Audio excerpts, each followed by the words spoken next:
Assalamualaikum warahmatullahi wabarakatuh. Kembali lagi di channel saya Syahruddin Ibnu Arabi Channel.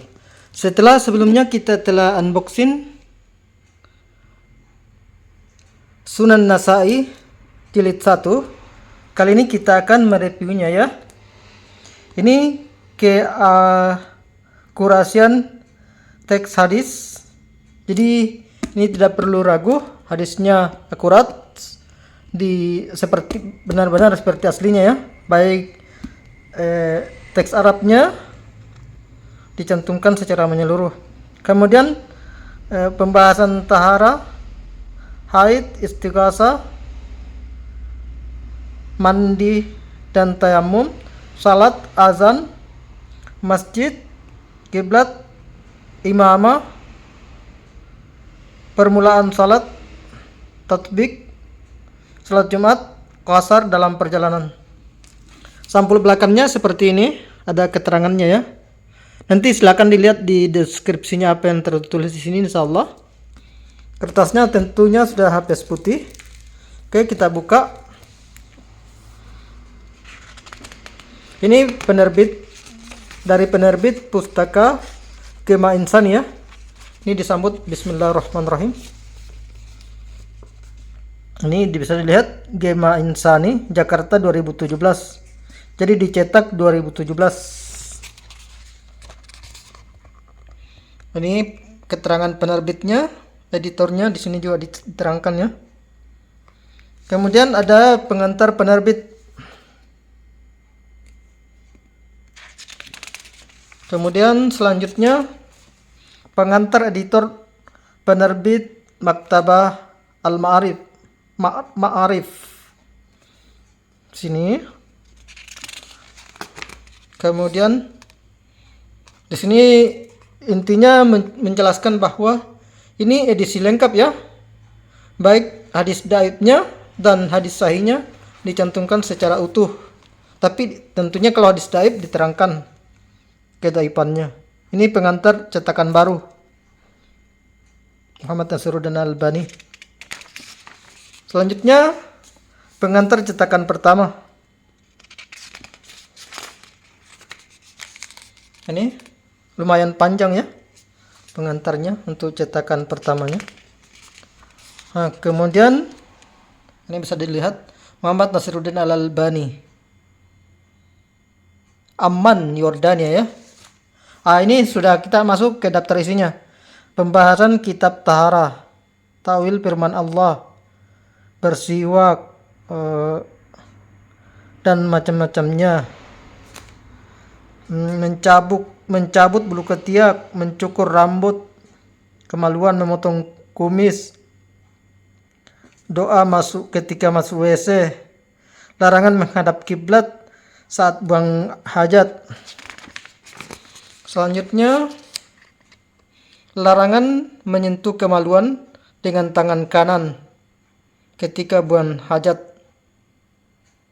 buang air kecil di bejana, buang air kecil di baskom, makruhnya buang air kecil di dalam lubang, larangan buang air kecil yang tidak mengalir, dan seterusnya ya. Pembahasan tentang wudhu, berwudhu dengan 1 kali, berwudhu dengan 2 kali, berwudhu dengan es, berwudhu dengan air embun, bekas jilatan anjing, dan seterusnya. Masih pembahasan wudhu, niat dalam wudhu, berwudhu dari bejana, membaca bismillah saat berwudhu, seseorang berwudhu ketika dibantu pelayannya, dan seterusnya. Membasuh muka. Kemudian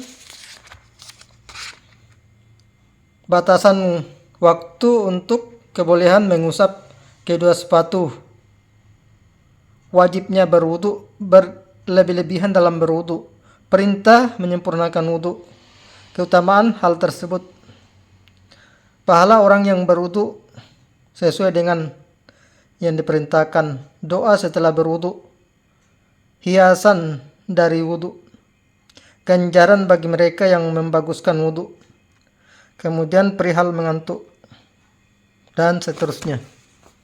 Kemudian perbedaan antara mani laki-laki dan mani perempuan. Perihal mandi disebabkan karena haid. Perihal quru masa haid, mandinya perempuan yang sedang istihadah, mandi karena nifas. Perbedaan darah haid dan darah istihadah. Seterusnya, perihal menghilangkan atau membersihkan kotoran dari badan bagi orang yang junub setelah mencuci kedua tangan, dan seterusnya. Kemudian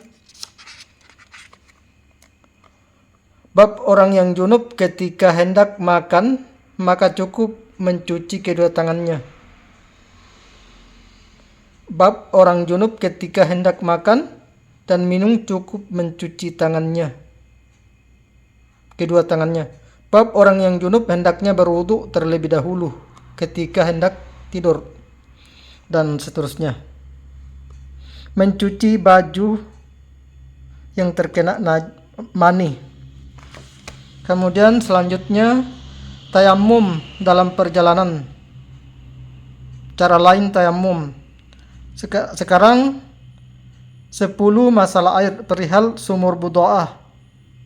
Larangan mandi bagi orang junub pada air yang tergenang, berwudu dengan air laut. Kemudian hukum haid dan istihadah. Permulaan haid dan apakah haid juga dapat dinamakan nifas. Perihal istihadah, datang dan hilangnya darah, dan seterusnya. Kemudian tidurnya perempuan yang sedang haid dengan memakai pakaian. Kemudian tidurnya suami depan dengan istrinya yang sedang haid. Bab menggauli istri yang sedang haid. Bab makan bersama perempuan yang sedang haid, dan seterusnya. Bab tayamum, mandi dan tayamum. Larangan bagi orang yang junub mandi pada air yang tergenang. Bab mandi dengan air salju dan air embun. Mandi dengan air dingin. Mandi junub sebelum tidur. Mandi junub pada permulaan malam, dan seterusnya. Kemudian memulai mandi. Selanjutnya kitab salat ya. Ini bagian yang kelima. Ada tempat yang diwajibkan salat. Proses tahapan diwajibkannya salat. Melihara salat. Salat maghrib, keutamaan salat isya. Selanjutnya waktu-waktu salat.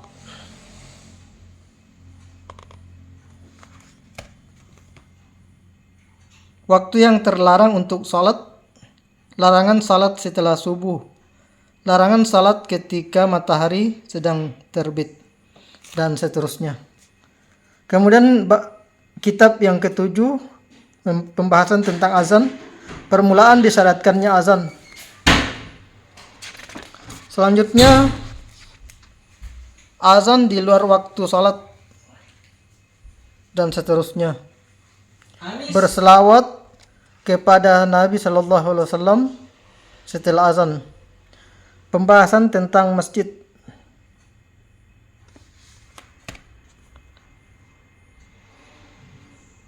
Orang yang dilarang mendatangi masjid, dan seterusnya. Kemudian kitab tentang kiblat, menghadap kiblat, dan seterusnya ya. Kemudian kitab tentang imamah atau serban ya.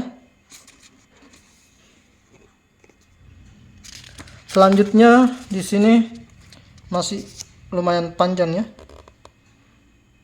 Nah, kemudian ibtitah, memulai salat.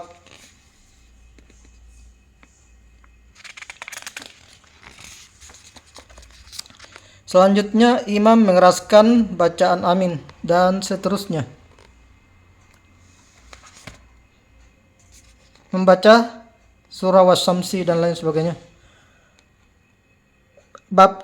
Kitab ke-12 merapatkan jari-jari tangan. Tatbik dan seterusnya. Masalah kunut dan seterusnya ya.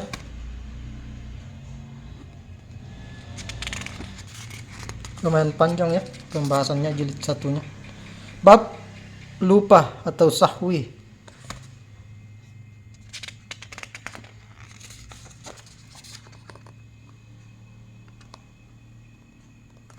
Bab tahlil.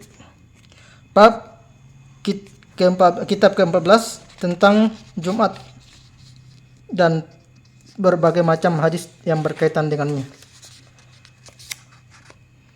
Yang terakhir itu meringkas salat dalam perjalanan. Itulah untuk review untuk jilid satunya ya. Lumayan panjang pembahasannya karena ini edisi lengkap ya. Ini hadisnya, contoh hadisnya yang pertama. Dan untuk halamannya, jumlah halamannya sendiri itu ada 547.